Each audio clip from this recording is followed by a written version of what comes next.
Hello viewers at home and those watching online, thank you so much for tuning in to another episode of Dinner Guide. I am your host Chef Andy, and today we are going to be doing a very simple and very hearty kind of dinner dish. I'm going to be making a very simple beef stew, and we are going to be pairing that with some beautiful fried arrowroot. But before we get to that part, I will begin by introducing the ingredients we'll be working with today to give you an idea of what to prepare for. So from the very front, I've got one large white onion and one small red onion. We've also got some fresh coriander, 2 cubes of beef stock, some curry powder and some tomato paste. I'm also going to be using some baby corn, 2 pieces of potato. These have already been peeled and washed. I'm also going to be working with about half a kilo of meat that has already been trimmed, some already boiled arrowroot there, a bit of some leeks and 1 large green chili.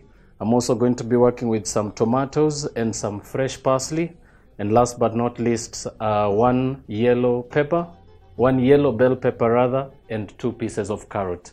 I'm also going to be using some salt and pepper for this recipe. So if you are going to be tuning in and you're going to be taking some notes on this particular episode, this is your chance to take a break, grab your pens and papers, and when we do come back, we're gonna just dive right into it. So don't touch that dial. We'll be right back.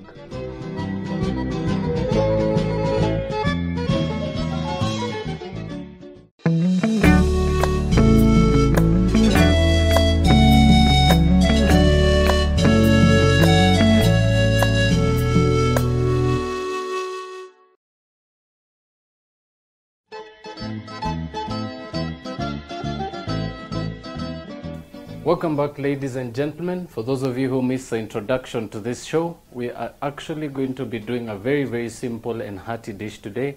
As I said, it is a nice, beautiful holiday season, and it is one of the very particular season that most of us are actually taking time to sit and relax with our family, which of course calls for some very good dining tips.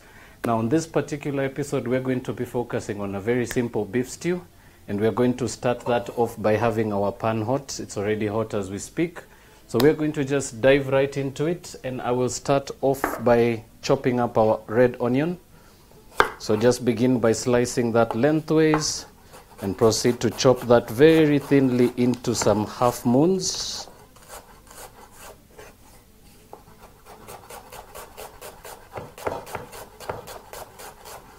Now for this particular recipe, I'm going to be using 3 varieties of onions. As you'll manage to see, we're going to be working with the red, we're going to be working with white, and we're also going to be working with a bit of some leeks. And this is all just to create a very beautiful harmonic balance with our flavors. You can actually substitute any of the onions that we're using on this episode. As I said, most of you are accustomed to doing beef stews at home, but I am going to just give you my own little tip. We're going to be working with 3 different onions. This will actually really give it a bit of color. You'll also be able to get that beautiful vibrancy of flavors coming through with 3 different onions with 3 different particular flavors. So to start us off, we're going to start by adding some oil to our pan, about 1.5 tablespoons.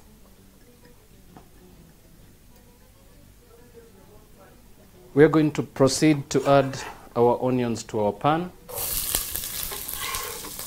Make sure to do so when the pan is extremely hot.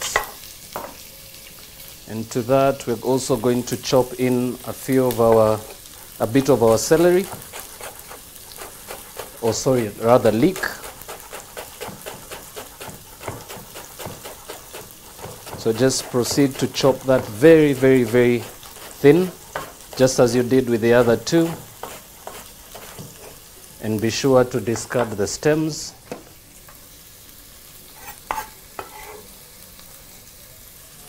All right, all goes into the pot. And now we're just going to grab a wooden spoon and proceed to give that a mix. At this stage, you can actually turn your heat up slightly and proceed to sweat your onions out.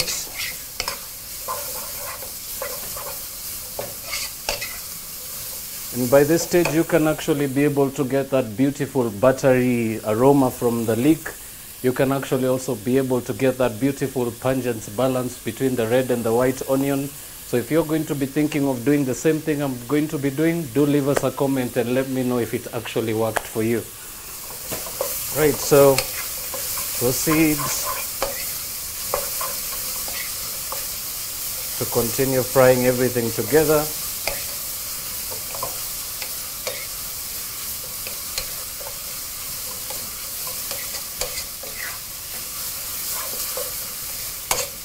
Giving it, constantly mixing this to make sure your onions are evenly colored, and also to make sure that you don't actually burn your onions. Remember, onions do give quite a bitter and unpleasant taste if you overcook them or if they actually color too much. So always be able to, always actually aim to achieve a more of a golden to light brown kind of color, and that should actually give you the best flavor.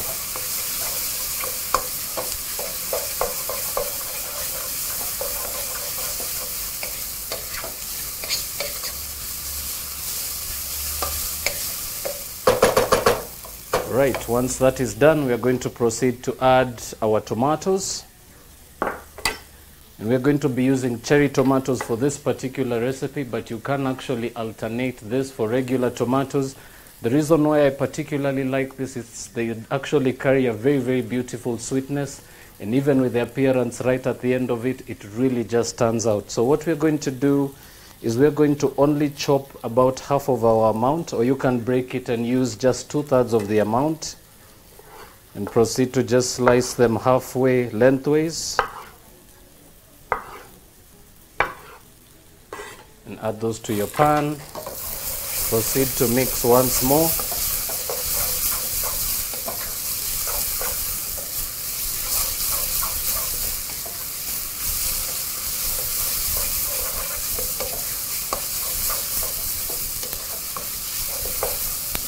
Right, so your onions are now starting to color really beautifully. I'm sure you can be able to see those from the cameras.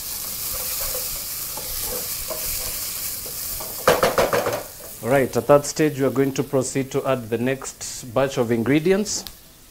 And for that we're going to be adding about 2 medium-sized potatoes, which you're going to cut into about 1/2-inch cubes.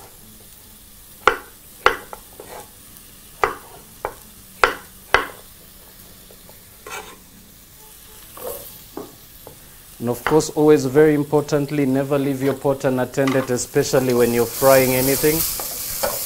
Very important to actually pay attention, because a lot of coloring does happen very quickly when you cook at high heat. And this is actually one particular step that a lot of us really ruin a very, very good dish.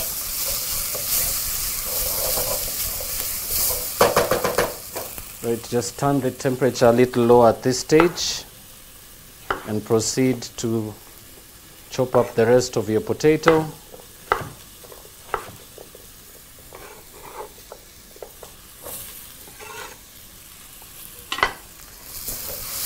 Proceed to mix everything together.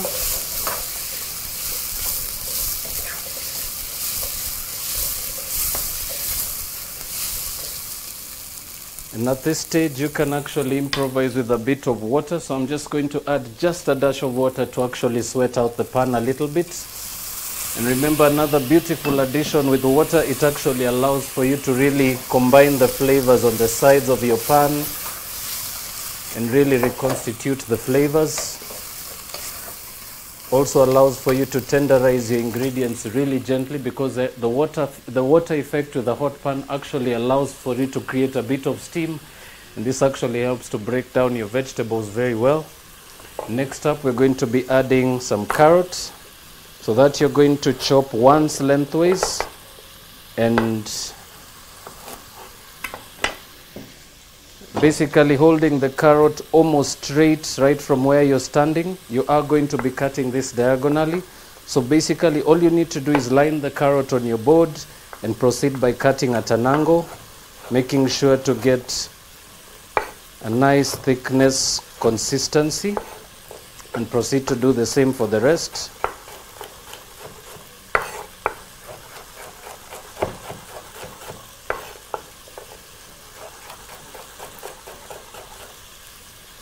Right, so in goes your carrots. And you remember something also to mention about stews. A stew is basically a very more homely, more pleasant kind of cooking method. This is the reason why you haven't noticed me brown the meat in the beginning. So this actually is basically, as I would put it, a build-up towards the dish. Basically, this is the one stage where you actually get to incorporate your vegetables first, add your meat in, and then add your liquid right before the end of it, and allow the dish to simmer for quite a bit, maybe 15 to 20 minutes. And that basically would constitute the idea of a stew. And a lot of alterations do exist out there, so remember you are not limited to using only the ingredients I'm using on the show today. If you have something that you have in your fridge that you could throw in there, definitely this is your chance to do so. So we're going to turn the heat back up.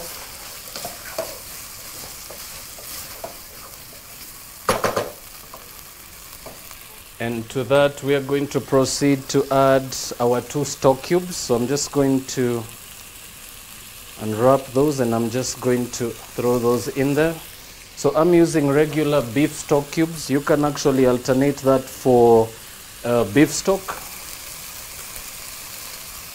or you can actually also use beef granules. There is also an option of using Royco for some of you who are very much a favorite of that. So even Royco will actually work as good as a cube at this stage.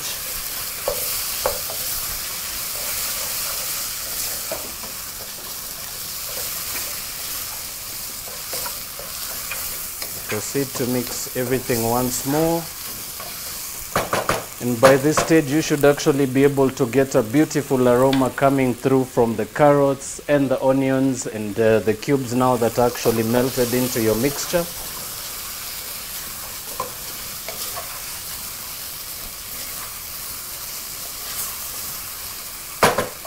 You can also proceed to add in your tomato paste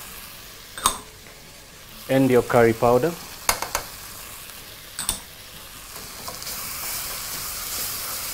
Proceed to mix everything together once more.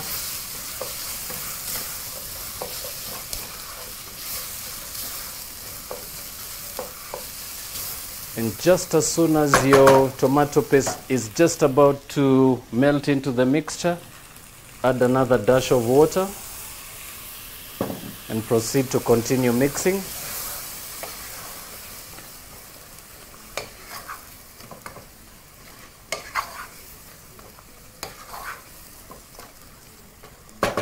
And at this stage, you can now proceed to add all the other ingredients, of course, starting with your meat. So as I said, I'm using beef fillet for this particular recipe. You can actually alternate that with different other cuts.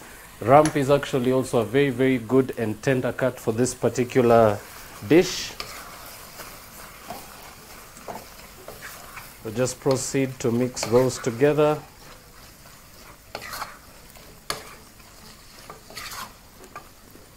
And you can, at this stage, make sure that your heat is completely turned up high.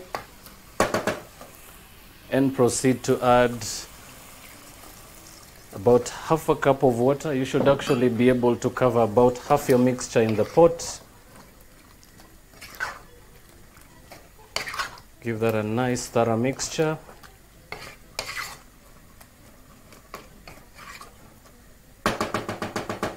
And now proceed to add a little more liquid. Remember, a particular characteristic of cooking a stew, remember the food is actually cooked submerged in liquid, and it actually cooks down and it continues to lose the water while the flavors combine and while everything actually tenderizes.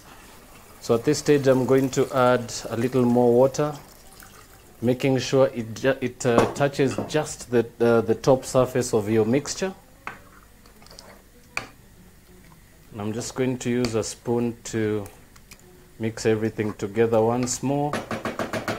And now at this stage you can actually now proceed to grab your lid, and you can cover that, allow that to simmer, to come to the boil, simmering at high heat, and basically allow now for everything in the pot to tenderize. Remember, your meat is raw, so it will take a bit of time to also absorb the flavors and cook right through to the end. So this we're actually going to allow to continue cooking undisturbed. And we're just going to move that to the side. And next up, as we mentioned in the introduction, we are also going to be working with some arrowroot. And for that particular reason, I'm going to be using some pre-cooked arrowroot. So this was actually just boiled and rinsed under cold water for about 10 minutes. So it's actually not fully cooked, it's just about half cooked. And basically all you're going to be doing with this, we're just going to actually just throw these in the oil. We're going to be frying them until they're golden brown, but we're only going to do so as soon as our oil is actually up to the heat and ready to go. But before we do that, we are going to take a short break, and when we do come back, I'm going to take you to the last and final stage of finishing the beef stew. I'm also going to show you what our beautiful arrowroots look like, and we're going to go to the last and final stage, which is the plating and presentation. So don't touch that dial. We'll be right back.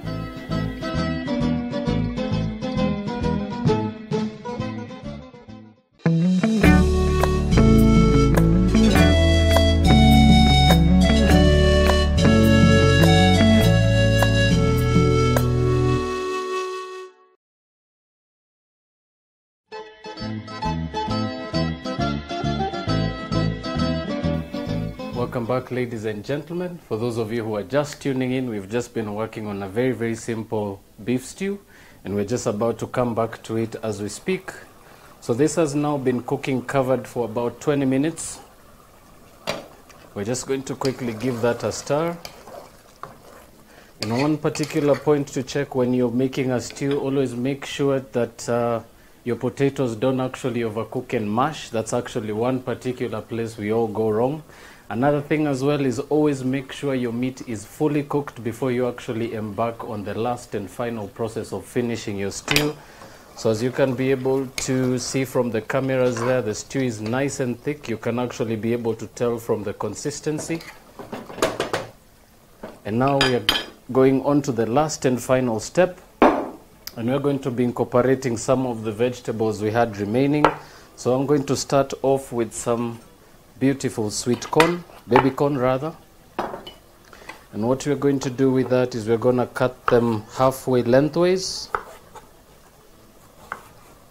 We're going to use about 3 pieces for this recipe. So you're just going to add those into your stew. We're also going to add some of that yellow bell pepper that we chopped up. And we're also going to be using this large chili. So I'm just going to cut that lengthways once, and then I'm going to cut it into some nice big chunks. So this is more like a jalapeno kind of pepper. It's not actually quite hot. It works very similarly to bell peppers, so it's actually just to really give it quite a bit of color. So just proceed to give that a mix. Remember, the vegetables we're adding right at the end should be anything that will cook very, very quickly under a short amount of time. And this is actually why we incorporate some of these ingredients last. Remember, some of these ingredients we only include to actually give the stew a bit of an appearance and to actually give it some originality. Now that that's added, we're going to also incorporate a bit of some fresh parsley. So I'm going to take a small handful. Very, very simply, just grab all your shoots by the stems. Proceed to press those down onto your board, and using a sharp knife, begin to chop that very finely. Of course, making sure not to incorporate out any of the stems. So once you get to the stem part, you can discard. Proceed to add your parsley to your pot, and also a bit of coriander or dhania. Also chop that very, very finely.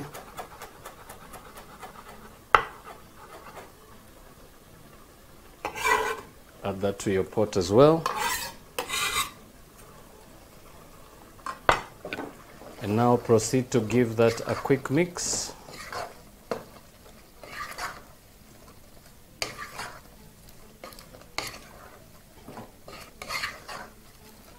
One mix again right through, making sure to go right around the bowl or your pot.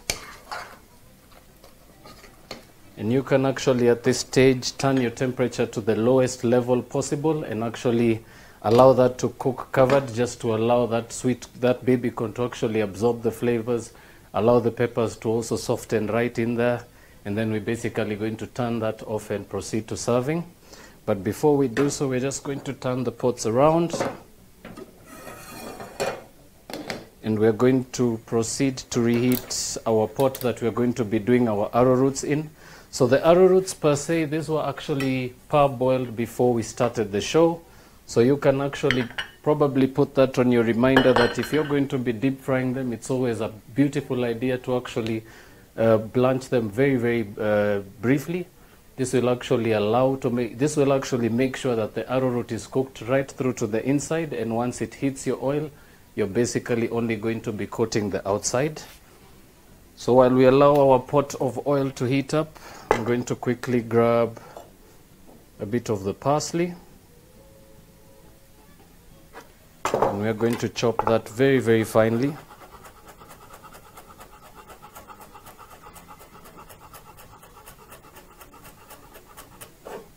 Discard the stems. And you can add those to your bowl. And to that, we're going to be incorporating a bit of salt and a bit of that crushed black pepper. And now we're going to actually proceed to check if our oil is hot. So just proceed to grab your arrowroot with a pair of tongs and proceed to add maybe one piece to check for temperature. And as soon as you actually hear that sizzle, proceed to add the rest.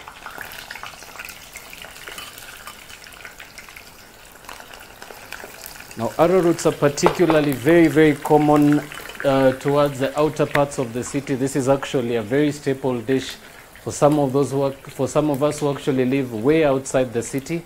So it's not very common to actually have a combination such as a beef stew and arrowroot, and which is why we actually invest much of our time to actually bring you some beautiful twists that you can actually try out at home. Now remember, arrowroots do actually come with quite a bit of fiber and a good amount of nutrient.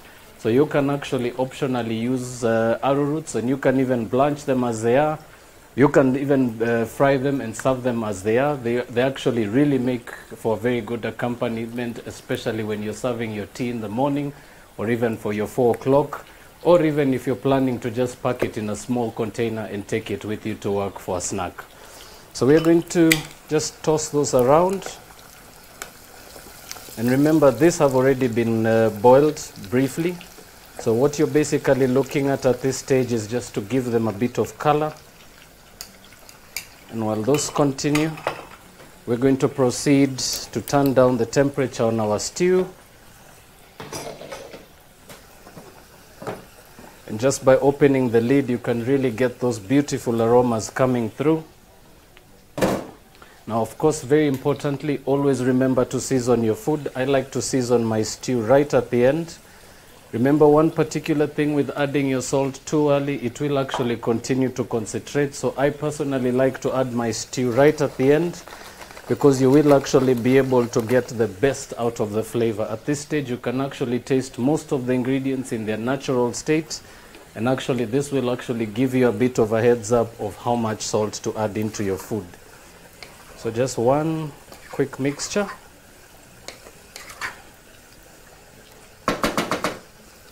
And we can now proceed to plate. So I'm just going to grab a ladle in my nice big bowl. Remember, it's actually always very handy to have some of this in your pantry, or rather in your crockery. They actually are very good particular plates done from clay, and they actually manage to hold the temperature really well. So if you can get your hands on one of these, this would be very, very lovely. So we're going to start by scooping most of the meat chunks and some of the vegetables.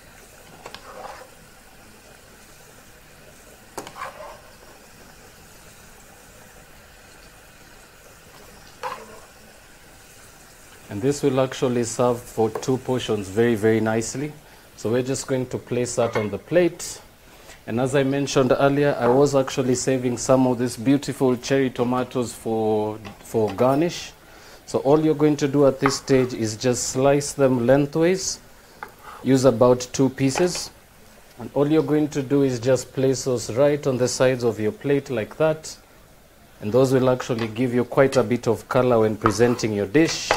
And remember, cherry tomatoes are particularly very sweet. They're quite juicy, and adding that to a dish, or rather as an accompaniment or even a condiment during, before or after meals, really, really does the trick. So definitely, if you haven't tried out cherry tomatoes yet, you may actually want to grab a small pallet and actually give it a try. They're also very good for making salads. You can actually marinate them on their own. You can eat them straight from the packet. They're really, really good, nutritious, and juicy. So now to finish off, we're going to check on our arrowroots, and they're now nice and crispy on the outside, which is what you're looking for. And of course, as always have some parchment paper ready to drain anything that comes out of the oil. So we're going to proceed by turning our oil off completely. And we're going to start taking them out one by one. Of course, always making sure to give it a small shake. Making sure not to take out too much of that oil straight onto your plate. As you can see, nice beautiful color there. You can see those beautiful streaks of purple from the arrowroot.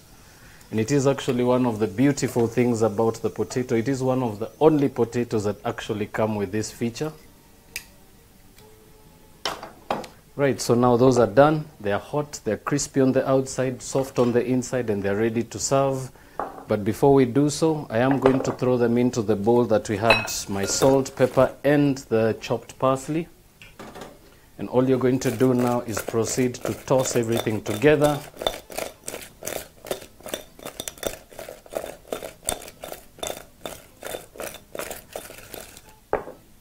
And using your tongs, proceed to add everything onto your plate. And these are very, very lovely. As I said, you can actually serve this as they were without the salt and pepper seasoning. You can have that with tea. It's actually a very good substitute to bread or any pastries, especially for those looking at low cholesterol meals. So that, ladies and gentlemen, is a very simple and hearty beef stew with fried arrowroot. I hope you've managed to grasp something from the show today which you can be able to use in your own kitchen. I will also remind you that we are on Facebook. You can actually leave your comments, your queries, any comments that particularly pertain to the show. We always appreciate your feedback. But from the studios and myself, thank you for tuning in once more, and until the next episode, have a lovely evening and enjoy your dinner today.